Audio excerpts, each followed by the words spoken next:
Vous êtes en train de suivre l'extrait d'une formation où on va partir d'un terrain vierge comme ça pour arriver à un projet bien conçu et étape par étape. C'est ce problème d'éclairage, donc pour le régler, on va supprimer cette partie du bâtiment pour que la cour puisse faire ça et que la lumière puisse entrer ici. L'autre problème, c'est qu'ici, on est à l'étroit, on veut mettre en même temps l'entrée plus le parking plus un grand espace jardin. Donc qu'est-ce qu'on va faire? On va juste supprimer cette partie du bâtiment. Problème, manque d'éclairage. Solution, éclairage. Problème, cour trop étroite. Solution, cour large. Maintenant qu'on a la solution, on va la mettre à l'épreuve pour voir si elle répond à nos exigences. On va mettre les arbres, on va pousser ça et on met les arbres. C'est bon, donc on a ici un grand espace jardin qui va pouvoir valoriser cet espace-là. Dans la version précédente, le salon il était vers ici. Mais dans cette version, on va le mettre comme ça. On a notre voiture aussi.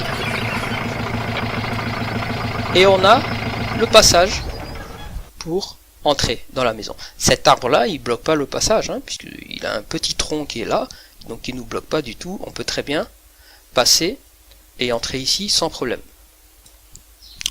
Justement, à propos de problème, on a réglé nos problèmes.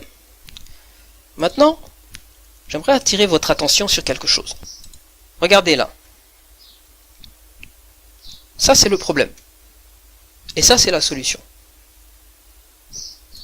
Problème, solution. En gros, pour avoir la solution, ce qu'on a fait, c'est qu'on a diminué la surface construite.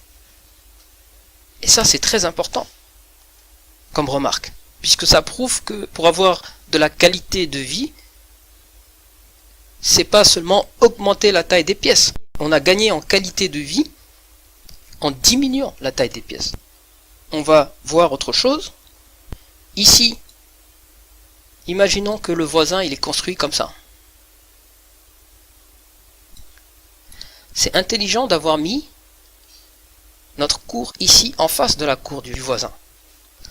Pourquoi? Ça permet d'avoir ici un grand vide qui va être bénéfique en qualité de vie pour les deux. Donc on apprend encore une nouvelle leçon, c'est que quand il y a des voisins qui sont déjà là à l'état des lieux, il faut relever leur position pour pouvoir construire intelligemment vis-à-vis d'eux.